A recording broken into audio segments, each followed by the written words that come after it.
Jean Arthuis, bonsoir. Bonsoir. Bienvenue au talk Orange Le Figaro. Vous êtes sénateur de la Mayenne, président de l'Alliance centriste. Et contrairement à d'autres centristes, vous n'avez pas coupé les liens avec François Bayrou.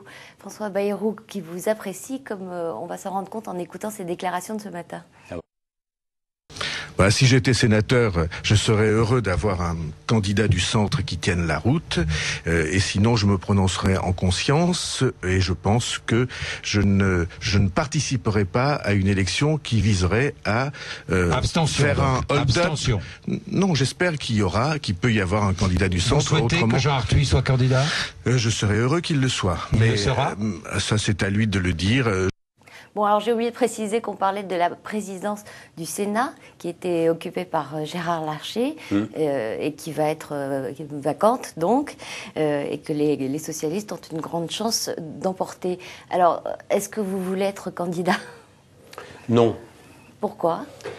Parce que le Sénat a basculé à gauche, et qu'il me paraît légitime, et qu'il soit présidé par une femme ou un homme issu d'une déformation identifié à gauche. Et ça veut dire que Gérard Larcher ne devrait pas se présenter? Je pense que Gérard Larcher va se présenter pour témoigner de ses convictions. Ce qui n'est pas présenter son bilan. Oui. Un bilan qui est positif. Il a mis des jalons pour améliorer la gouvernance du Sénat, rendre le Sénat plus transparent, faire des économies. Il a bien orienté la gouvernance. Et il était parfaitement légitime, s'il avait eu une majorité, il était parfaitement légitime pour poursuivre son action. Vous allez voter pour lui? J'ai voté pour lui, oui. Vous allez voter pour lui? Dans le cas particulier, je ne sais pas ce qui sera décidé. Le groupe centriste se réunira demain matin et devra arrêter sa position. Doit-il présenter un candidat? Mais là encore, ça ne peut être qu'une candidature de témoignage pour exprimer une certaine vision de ce que peut être et doit être le Sénat. Cette assemblée qui n'est pas soumise aux faits majoritaires, comme l'Assemblée nationale. Oui. Cette assemblée au sein de laquelle on doit pouvoir s'extraire des considérations partisanes pour oser imaginer les vraies réformes dont le pays a besoin, pour améliorer la compétitivité sans laquelle on ne créera pas d'emplois et on n'aura pas de croissance, et sans laquelle on aura les pires difficultés pour équilibrer les comptes publics. Donc je résume pour que ce soit parfaitement clair. On ne sait pas encore s'il y aura une candidature centriste à la présidence du Sénat. S'il y en a une, vous ne serez pas candidat pour les raisons que vous nous avez dites. Absolument. Et s'il n'y en a pas, est-ce que vous voterez pour Gérard Larcher? Écoutez, on voterait alors pour une certaine vision de la gouvernance du Sénat. Incarnée par Gérard Larcher. Une gouvernance partagée, celle qu'il exprimerait peut-être. C'est de cela que nous aurons à délibérer dans les jours qui viennent, puisque l'élection est prévue samedi prochain. Il finit son mandat, vous avez eu le temps de vous faire une idée de sa gouvernance? Non, je dis qu'il va dans la bonne direction, mais j'attends les déclarations qu'il va faire maintenant. Bon, donc vote soumis à condition. Le nouveau sénateur vert Jean-Vincent Placé milite pour que la présidence de la commission des finances du Sénat reste à droite ou au centre. Vous occupez actuellement ce fauteuil. Est-ce que dans la nouvelle configuration, vous souhaiteriez poursuivre vos fonctions? Oui. Je suis candidat à la présidence de la commission des finances. D'accord. Est-ce que vous en avez parlé à des socialistes? Non. Est-ce que vous l'avez fait savoir? Non. Je l'ai dit lorsqu'on m'a interrogé, comme vous le faites en cet instant. Oui, en effet, je souhaite rester dans cette fonction. Nous sommes dans une phase qui va être difficile au plan financier, au plan monétaire, au plan européen.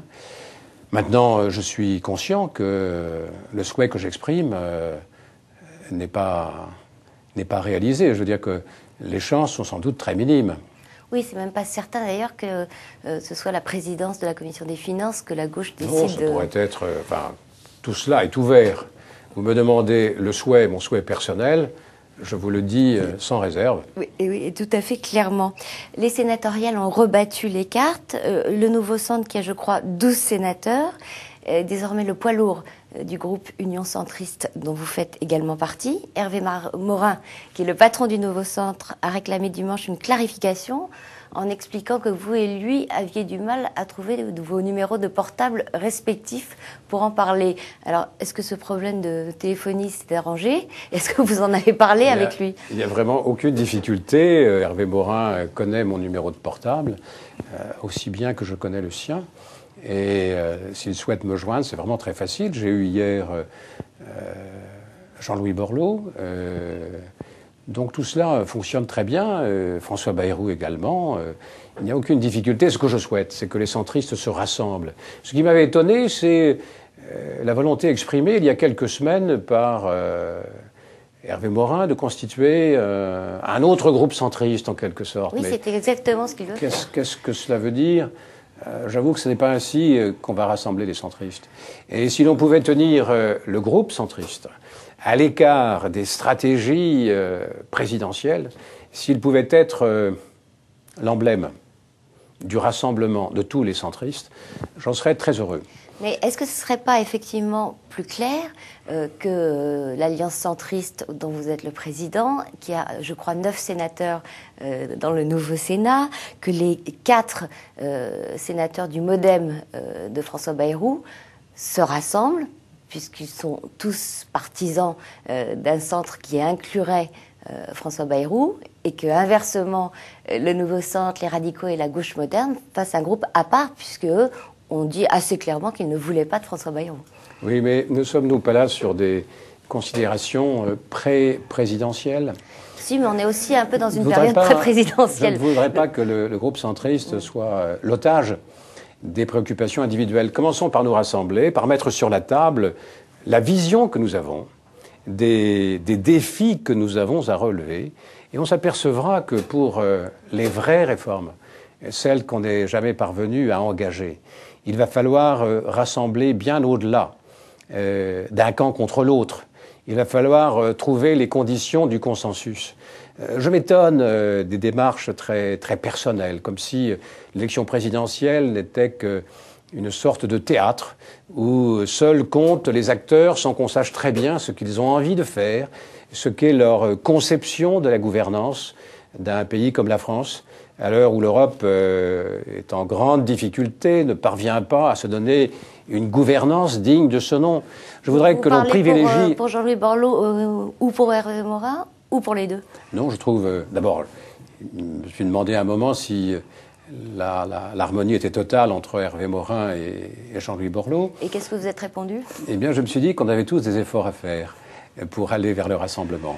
Et si néanmoins Jean-Louis Borloo et Hervé Morin persistent et parviennent, puisqu'ils en ont en tout cas sur le papier les moyens à former un groupe, je rappelle qu'il faut 15 sénateurs au minimum pour former un groupe au Sénat, qu'allez-vous faire? Parce que vous et le MoDem, ça fait 13 sénateurs.